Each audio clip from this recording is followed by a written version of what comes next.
প্রশ্ন এক, কার উপর কোরবানি ওয়াজিব?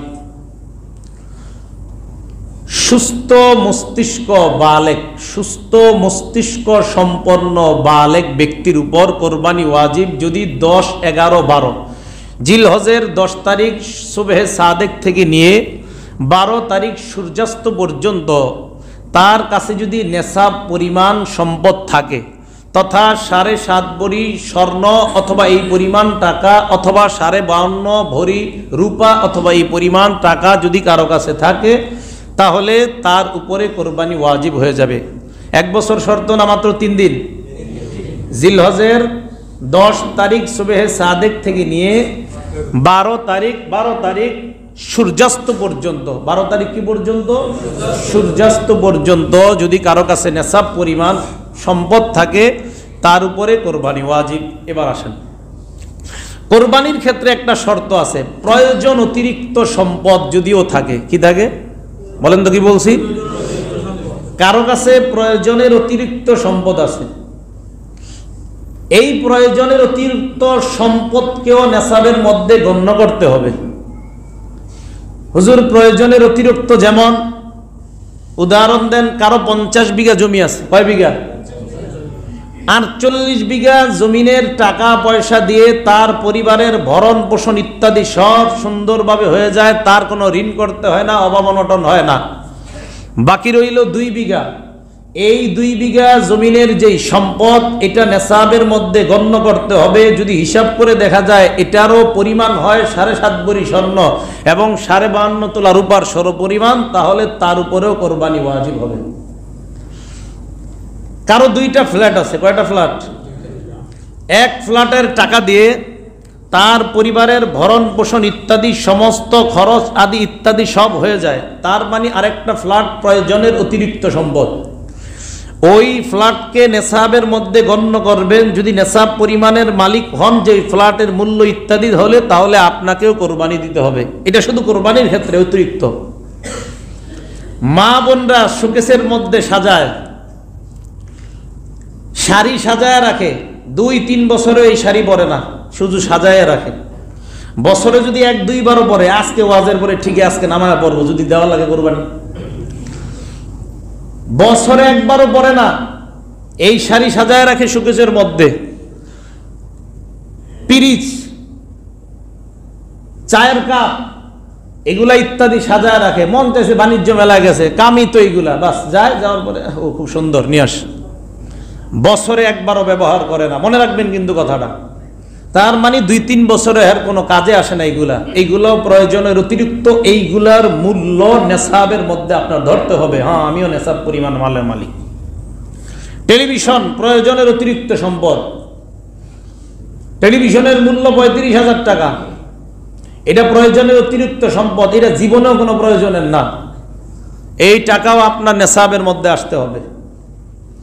বাসনপত্র ইত্যাদি প্রয়োজনের অতিরিক্ত, বড় বড় ডেক ঘরের মধ্যে আছে, যেইগুলা বছরে একটা অনুষ্ঠান হইলে হয়তো নামান, না হয় কোনোদিনও নামান না। এই বড় বড় যে ডেকগুলা, এইগুলাও প্রয়োজনের অতিরিক্ত সম্পদের মধ্যে গণ্য করতে হবে। গণ্য করার পর যদি নেশাব পরিমাণ মনে হয় যে অর্থ আছে, তাহলে তার উপরেও কোরবানি ওয়াজিব। আমি কি কথাটা স্পষ্টভাবে বুঝাইতে পারতেছি আপনাদেরকে? কথাগুলো কিন্তু বুঝে রাখবেন খুব। এগুলো হলো প্রয়োজনের অতিরিক্ত সম্পদ। তাহলে আমাদের অনেক ভাইয়ের 10টা বাড়ি আছে। এখন অনেকে জানে হুজুর বাড়ি থাকলে তো এগুলা আপনার জাকাত আসে না, কিন্তু 10 বাড়ি আছে, তো বাড়ির মধ্যে আপনার 2 বাড়ি বা 1 বাড়ি দিয়ে তার প্রয়োজন তো মিটে যায়, বাকিগুলা বাড়ি সব প্রয়োজনের অতিরিক্ত। এগুলাও নেশাবের মধ্যে গণ্য হবে। গণ্য করার পর যদি নেশাব পরিমাণ মালের মালিক হন, কোরবানি দিতে হবে। প্রশ্ন 2, নেশাবের মেয়াদ কতদিন? উত্তর 3 দিন। 10, 11, 12, 10 তারিখ সুবহে সাদেক থেকে নিয়ে 12 তারিখ সূর্যাস্ত পর্যন্ত। প্রশ্ন 3, কোরবানির সময়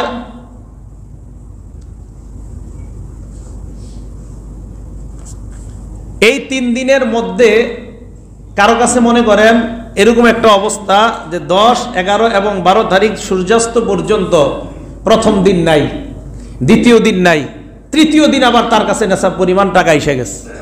হঠাৎ কোনোভাবে কোনোভাবে তার হয়ে গেছে সূর্যাস্তের আগে, তাহলে তার উপরেও কোরবানি ওয়াজিব হবে।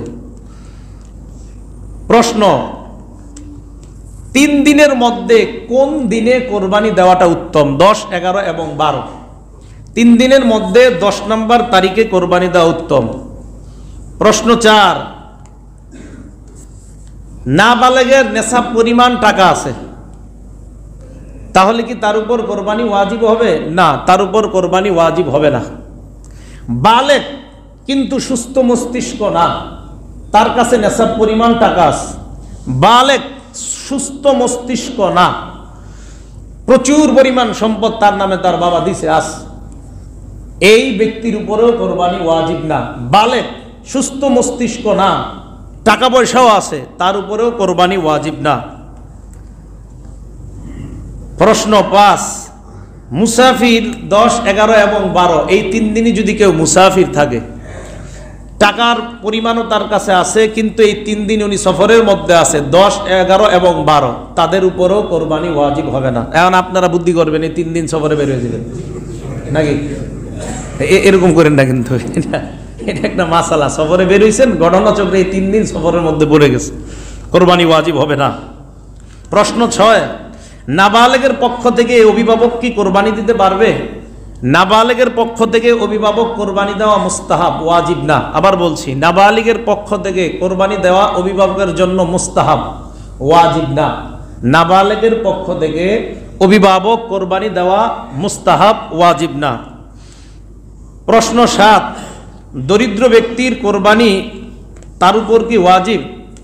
দরিদ্র ব্যক্তির উপর কোরবানি ওয়াজিব না, তবে যদি সে কোরবানির নিয়তে পশু ক্রয় করে, সেই পশুকে কোরবানি দেওয়া ওয়াজিব।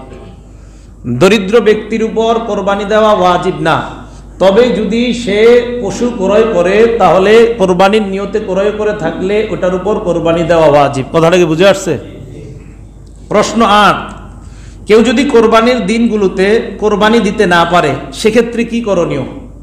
নেশাব পরিমাণ মালের মালিক আছেন আপনি, কোনো কারণে গাবতলি গরু টরু বান নাই, এখন 10, 11, 12 এই 3 দিনে অতিবাহিত হয়ে গিয়েছে, এক্ষেত্রে কি করবেন? এক্ষেত্রে একটা ছাগল, যেই ছাগলটা কোরবানির যোগ্য, একটা ছাগল যেই ছাগলটা কোরবানির যোগ্য, এই ছাগলের সমপরিমাণ মূল্য সৎকা করে দিবেন। আবার 3 দিনে কোরবানি দিতে পারেন নাই কোনো কারণে, সেক্ষেত্রে কি করবেন? একটা ছাগল, যেই ছাগলটা কোরবানির যোগ্য, এই ছাগলের সমপরিমাণ একটা মূল্য আপনি সৎকা করে দিবেন। এবার আপনাদের প্রশ্ন, হুজুর কোরবানির নিয়তে পশু ক্রয় করছি, ওইটা দিতে পারিনি, 10, 11, 12 কোনো কারণে দিতে পারি নাই, কেউ মারা গেছে, আত্মীয় স্বজন ইত্যাদি, আপনারা ব্যস্ত থাকার কারণে কোরবানি দিতে পারেন নাই, এক্ষেত্রে কি করণীয়? কোরবানির এই পশুটাকে জীবিত অবস্থায় সৎকা করে দিবেন। আবার বলছি, প্রথমটা হলো কিনতে পারেন নাই, সেক্ষেত্রে ছাগল যেটা কোরবানি দেওয়া যায় এই পরিমাণ মূল্য সৎকা করবেন, কিনতে পারেন নাই। দ্বিতীয়ত কিনছেন, এই 3 দিনই দিতে পারেন নাই, কিনছেন এই 3 দিনই দিতে পারেন নাই, সেক্ষেত্রে কি করবেন? এই পশুটাকে জীবিত অবস্থায় আপনি সৎকা করবেন। তৃতীয় প্রশ্ন, হুজুর 3 দিন পরে যদি এই পশুটা জবাই করে ফেলি, সেক্ষেত্রে কি করণীয়? পূর্ণ গোস্তটাকে সৎকা করবেন, সেক্ষেত্রে মাপতে হবে, মাইপা দেখবেন যে 10 কেজি আমার এই গরুতে 50 কেজি গোস্ত হয়েছে, গরুর দাম ছিল 60,000 টাকা, কিন্তু 50 কেজি গোস্তের দাম হয় 50,000, তাহলে আরো 10,000 টাকা সৎকা করতে হবে আপনার। আবার বলছি, 1, কোরবানির দিনগুলোতে পশু কিনতে পারেন নাই, সেক্ষেত্রে একটা ছাগল পরিমাণ মূল্য আপনি সৎকা করবেন। 2, পশু কিনছেন, কিনার পর এই 3 দিন কোরবানি দিতে পারেন নাই, সেক্ষেত্রে পশুটাই জীবিত সৎকা করে দিবেন। 3, ভুলে আপনি 3 দিন পরে হুজুরের কাছ থেকে মাসালা না জিজ্ঞাসা জবাই করে ফেলছেন, এক্ষেত্রে কি করণীয়? এক্ষেত্রে পূর্ণ গোস্তটা সৎকা করার আগে মাপবেন, মাইপা দেখবেন গোস্তের দাম আর গরুর দামে মিলে কিনা, যদি দেখেন না 2-3 হাজার টাকা কম আছে হুজুর, তাহলে এক্ষেত্রে ওই 2-3 হাজার টাকাও সৎকা করবেন, পূর্ণ গোস্ত সৎকা করবেন। আমি কি বুঝাইতে পারছি? আচ্ছা, মাশাআল্লাহ। প্রশ্ন 9, প্রথম দিন কখন থেকে কোরবানি করবেন? 10 তারিখ কখন কোরবানি করবেন? যেই এলাকায় জুমার নামাজ ও ঈদের নামাজ ওয়াজিব, যেই এলাকায় জুমার নামাজ ও ঈদের নামাজ, জুমা ঈদের নামাজের জন্য শর্ত আছে, এগুলো আপনারা বুঝবেন না, শহর হওয়া, শহরতলি হওয়া।